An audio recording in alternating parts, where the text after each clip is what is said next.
benditos brazos de Cristo yo iré. Por cristalinos mares, un día al cielo iré. Tras cristalinos mares, con Cristo moraré. Dolores olvidados, sombras jamás habrá. Luto y dolor pasado, oh, qué gran día será. Por cristalinos mares, un día al cielo iré. Tras cristalinos mares, con Cristo moraré. Por cristalinos mares, un día cruzaré. A los benditos brazos de Cristo yo iré. Por cristalinos mares, un día al cielo iré. Tras cristalinos mares, con Cristo moraré. Dolores olvidados, sombras jamás habrá. Luto y dolor pasado, oh, qué gran día será. Por cristalinos mares, un día al cielo iré. Tras cristalinos mares, con Cristo moraré. Por cristalinos mares, un día cruzaré. A los benditos brazos de Cristo yo iré. Por cristalinos mares, un día al cielo iré. Tras cristalinos mares. Once again to the Trig Podcast. Joy goes even this beautiful Sunday. It's Friday. Is it Sunday yet? Is it Friday yet? Tell me if you can hear me fine. I'm trying to get rid of all these noises that are like static or grounding issues, but I think it's okay. Talking about what God meant for evil, or excuse me, what Satan meant for evil, God uses it for good. We were talking about that at church today and sang songs about that, and it got me thinking a lot about my story of how Satan has tried to destroy my life so many times, and yet God keeps using it for good, for his purposes. And it was emotional, actually, because today the passage that the pastor preached on was Genesis, I think it was 50, is a story of Jacob when at the end of his life, he was almost 110, he forgave his brothers, even though they had been so horrible to him. You know the story, sold him to slavery, passed him for dead, told his dad that wolves had eaten him, stole his tunic, allowed him to go and be sold to Egypt. And he was in a dungeon accused by this evil woman. All kinds of craziness happened to Joseph, because of his brothers. And yet at the end of the day, because of a severe famine, when they probably hadn't eaten in days and they were going to be hungry for 7 years, not 7 months or weeks or 7 minutes, but years. Can you imagine being afraid of not eating enough for 7 years? So in the middle of all that fear, then the children, his brothers, I mean, came to him, not knowing. I guess actually they did know that was Joseph, their brother. And so they lied to him again, saying, "Oh, hey, don't kill us. Dad said, don't kill us. Look, he wrote this down," and it was all a lie. He hadn't written anything down. But Joseph, in his goodness, he forgave his brothers and extended kindness to them, extended grace, gave them food, gave them shelter. They lived in his palace for many years, and they grew to become a great nation. And on top of that, the words that Joshua gave them were really powerful. I want to read them because they were so powerful. Basically, he says, like the song, and like I said earlier, what the devil, and I don't think he used the word devil, but he said what was meant for evil, God meant it for good. And of course, we know that the devil is the author of all evil and all that's bad. So let me just look it up here. I think it was, let's see, Joseph and then evil, I guess. No, how about, I think it was Joseph. How about just Joseph? Yeah, Genesis 30th. What was that? Genesis 50. Yeah, Genesis 50. So let's look up Genesis 50. Genesis 50.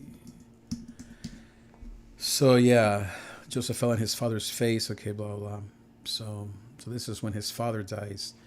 So while he's still grieving his father, then here come the evil brothers, you could say.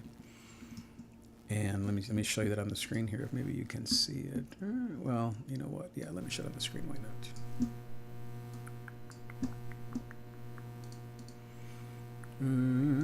There it is. So they're on the screen. So he says, "My father made me swear, saying I'm about to die." So they bury his father, who of course was Isaac, Abraham, Isaac, and Jacob. So then, let's go all the way to the brothers. So his sons, blah, blah, blah.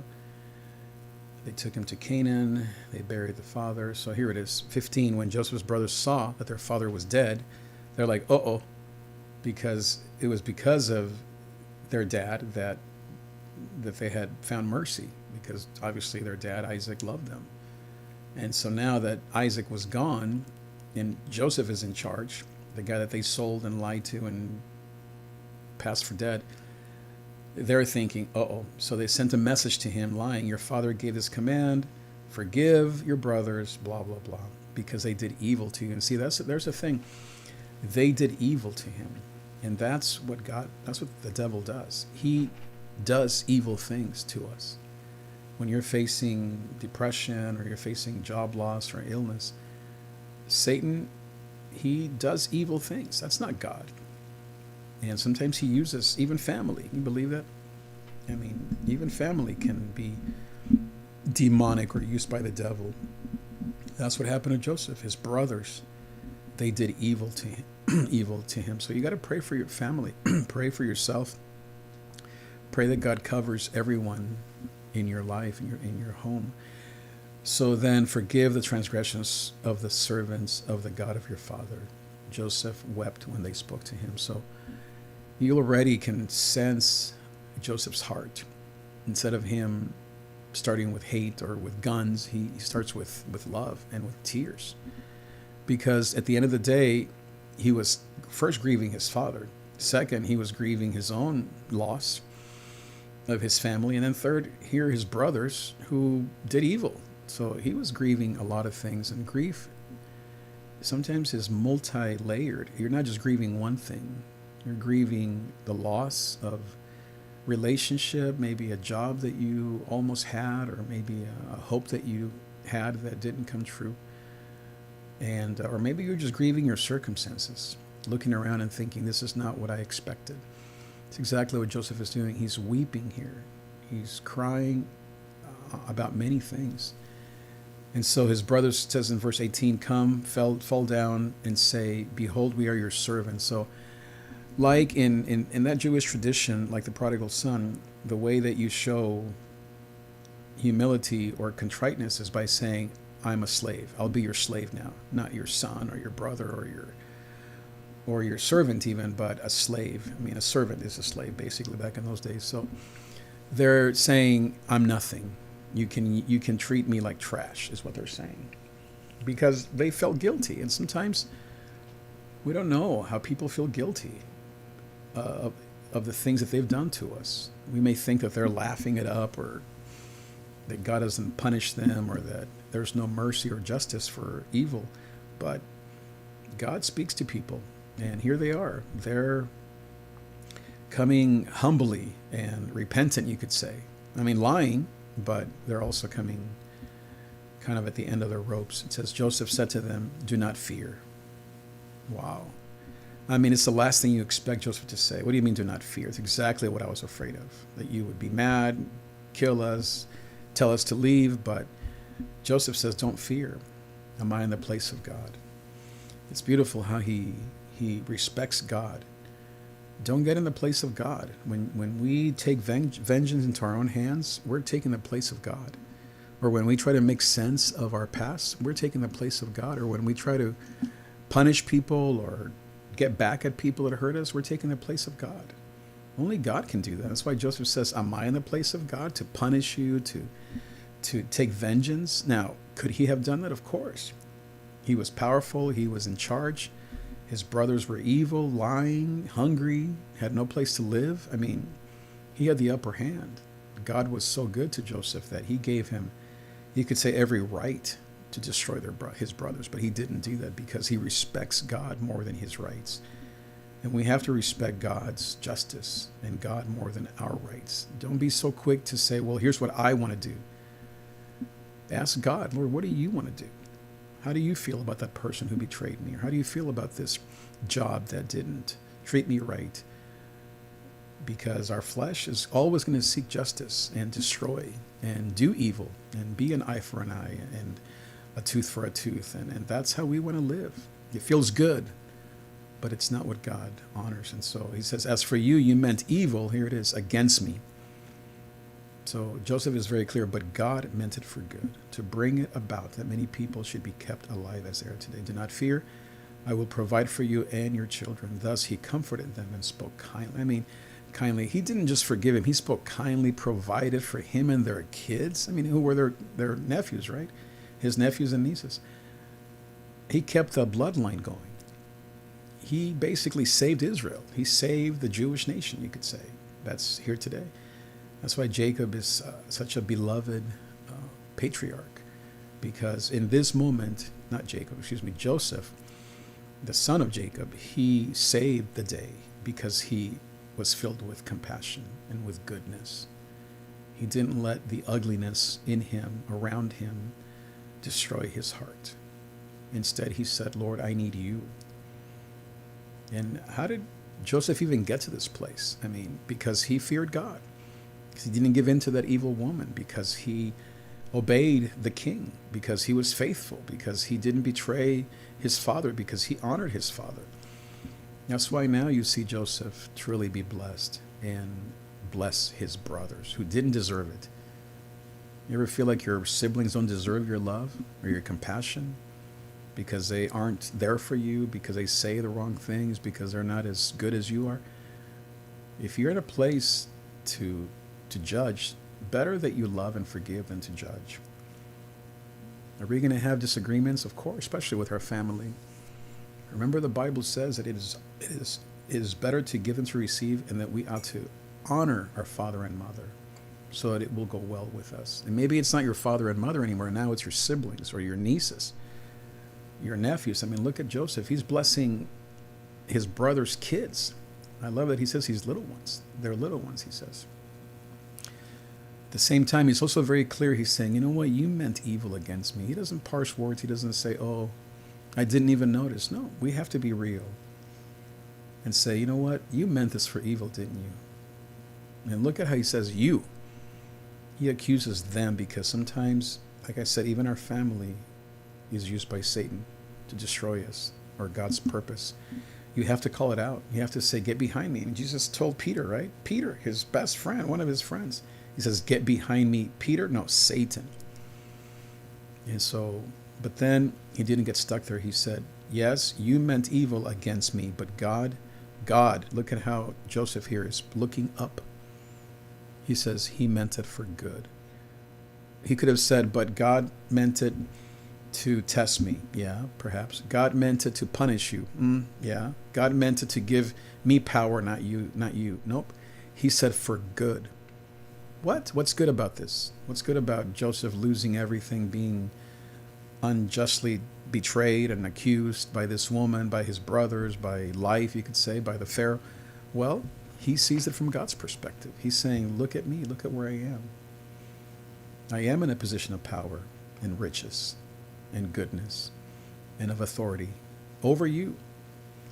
And I'm going to use it for good. Sometimes we have so much and we don't appreciate it. We think it's just, oh, well, I'm just good, or it's just for me. Everything that God's done in your life that is good is meant for others. It's better to give. Oh, but my brother is always asking for money. Oh, my mom is never happy. Or, oh, my husband is always out of the house. You have to be a man or a woman of God who sees what God is doing, even in the evil that you see around you, and to declare, God, you're doing something good. Is it easy? No. Do we want to punish people? Of course. Even the best of Christians, I do it, we do it. But he says, God meant it for good. God meant all this mess for good. What mess are you in that you need to see from God's perspective? What mess are you in that you need to bless and thank God for? Do not fear. I will provide for you. We're talking about finances, land, housing, everything. And your little ones. He comforted them, spoke kindly to them. You know, it wasn't just, here's a few bucks and leave me alone and I hate you. He's comforted, meaning he spoke to them. He hugged them, perhaps. We know earlier in the other passage that he kissed them. He spoke kindly. That's personal. That's more than just, here's a few bucks and leave me alone. I can't stand you. Or I'll do this for Dad, but I don't really like you. Or I'll just do this to make you feel guilty, or so that I can feel better about myself. No, he does it from his pure heart. I'm not saying that Joseph was perfect, but here in this situation, he's a great example.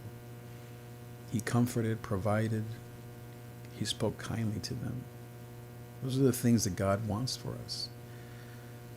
Joseph remained in Egypt, he and his father's house. Joseph lived 110 years. Now, the part that has been very emotional for me, I was telling a friend about this, is that I can relate to this a lot because I left home when I was 12 years old, 1982. Yeah, 12, 13. I went through a war and all these things in 1978 when I first traveled here when I was 9. And then when I was 12, 13, 12 years old, I had to leave my mom, my dad, my sisters, my school. I was in this cool band, not a guitar band, but a marching band at school. I had won all these awards, and I was in 6th grade, I think. I was in my dream school first year. I didn't even finish my first year because I had to leave home. And I didn't leave home with my mom and dad and my sisters and my dog.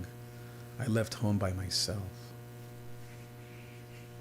And at the time I didn't notice, but did Satan mean to destroy me through that? Absolutely. Is Satan the author of war, which is why I had to leave? Yes, of course. What my parents did was to save my life, was godly. What my grandma did to open her house, her life to me, and to raise me, basically, was godly. But what the devil did was to bring about war and fighting among families and death and destruction, bombs and shootings and all kinds of horrible things that I saw and I went through. What the devil does, he means business. He wants to destroy you and take your life, your literal life. I could have been shot hundreds of times at night, during the day. Could have been recruited and gone to the mountains to fight at age 12, 13. Didn't matter. And the pain of having to leave home by myself and being raised alone apart from my mom and dad and my sisters is a pain that I carry to this day. Just because we overcome the devil doesn't mean that the scars of evil don't remain. The scars of all that evil, of war and of governments fighting and all that, remain in my body and my emotions and in my kids too, because it's a genetic thing that gets passed on. At the same time, so does goodness. So does the grace of God. God did provide for me.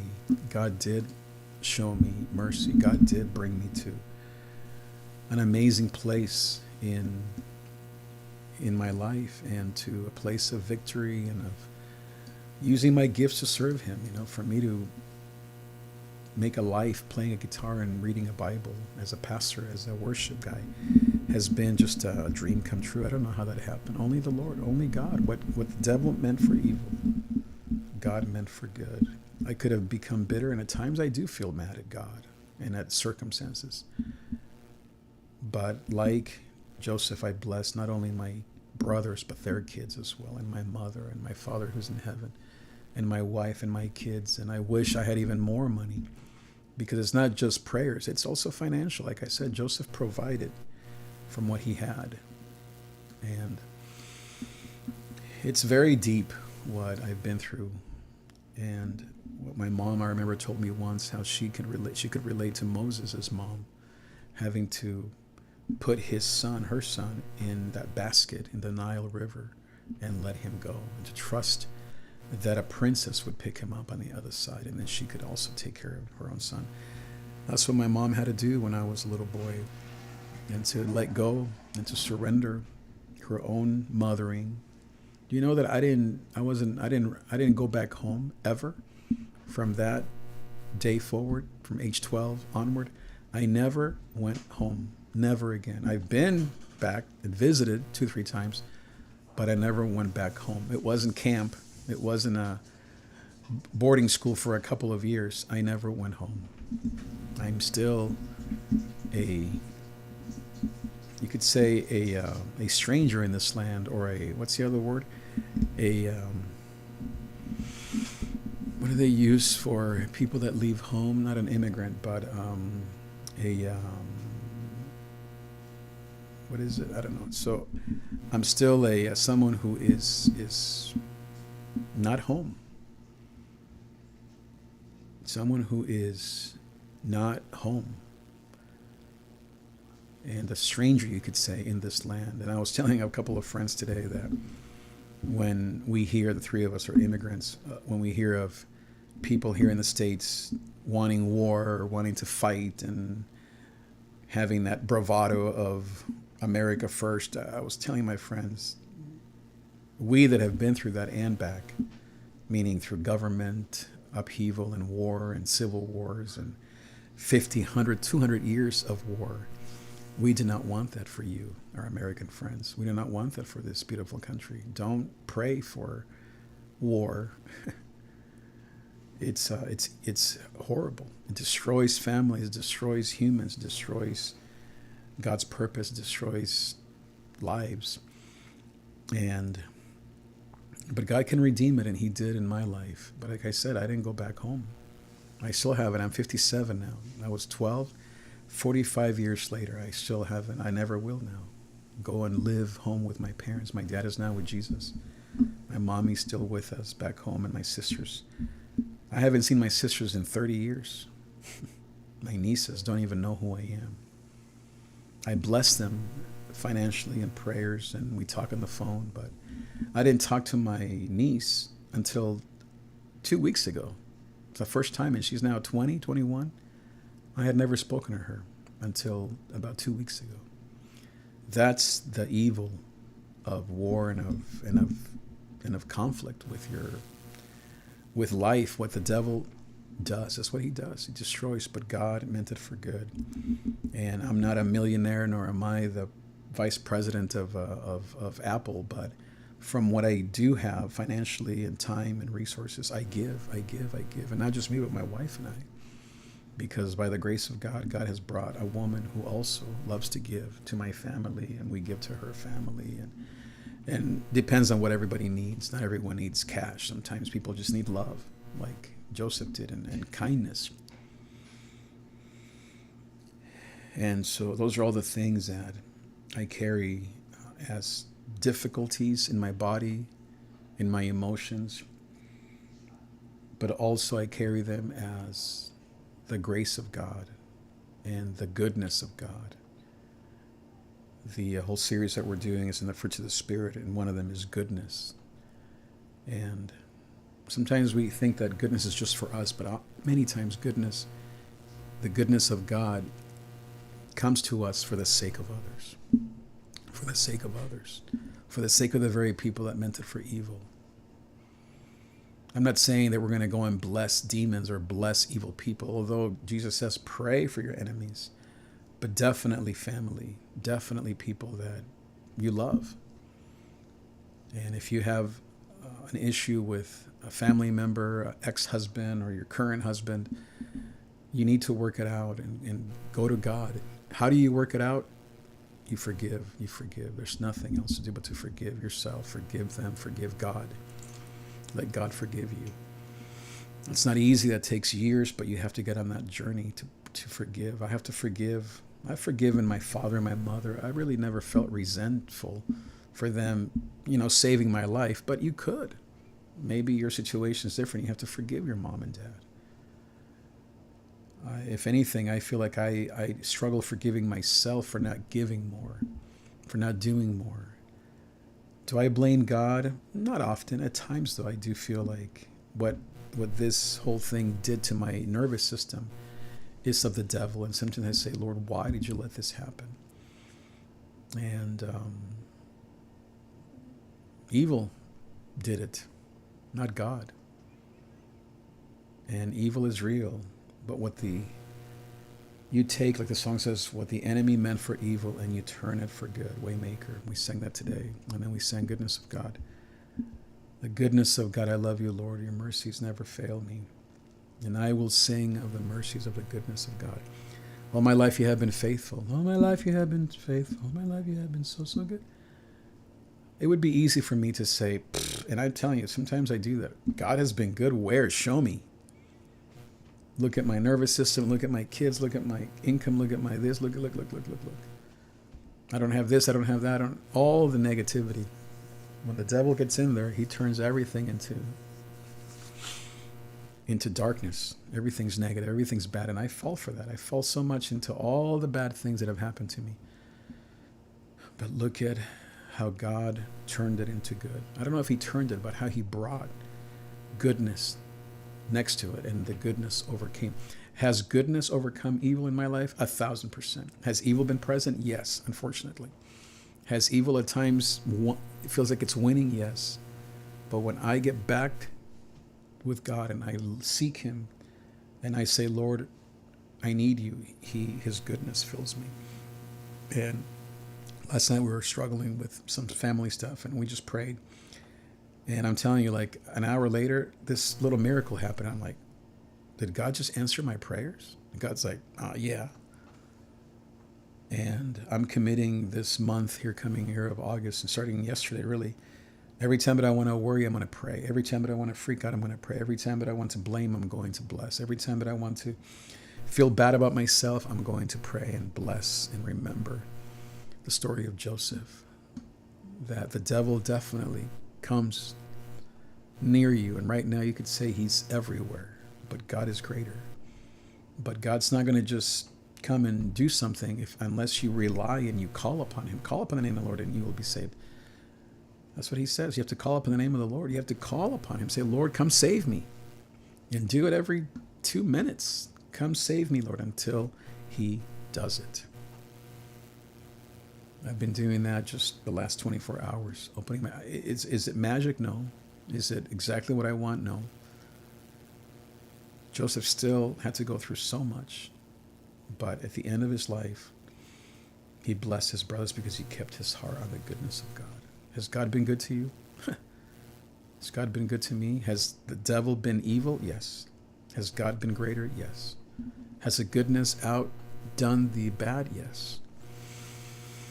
Meditate on that, and I think that we're going to be a blessing, most of all to ourselves and to people that we love, most of all to the people that are closest to us. I'll close with this. Just the other day, I was just stressing, being anxious over the usual things. I told Rochelle, let's pray. And we went and prayed, and it was a new commitment that I'm making.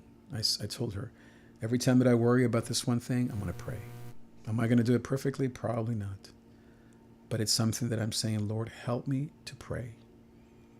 Last night I opened my Bible for the first time in a long time. You're like, really? Yes. I mean, a literal Bible. I've been reading the scriptures, but just instead of my phone, I was opening the Bible and I read it last night to us as we went to sleep. Praise the Lord. I think it was Psalm 134. Bless the Lord, praise the Lord. All these beautiful things. Praising God, blessing God. Instead of phone this and phone that and tweet this and X that and whatever. I said, Lord, I need you. And today, I'm telling you, I was attacked. A few things that happened. Just Satan, he knows how to trigger me. Someone said something about this. I'm like, uh-oh. And I'm like, nope. And then some other person said something else. Just Satan. I came home and, oh, nope. I want to stay in my confidence, the goodness of God. It's a discipline. It's not easy because the devil is a liar and his scars remain in our body, his nervous system, but God is greater than even your past, your nervous system, your trauma. Of course, work it out with God, counseling, medication, a therapist, work out all that stuff. But most of all, seek the Lord. I hope that helps. Those are my thoughts. Thanks so much for being here, and I'll see you next time. Adios. Bye, Mommy.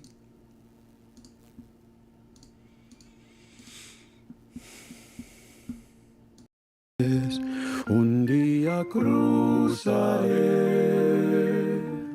a los benditos brazos de Cristo yo iré.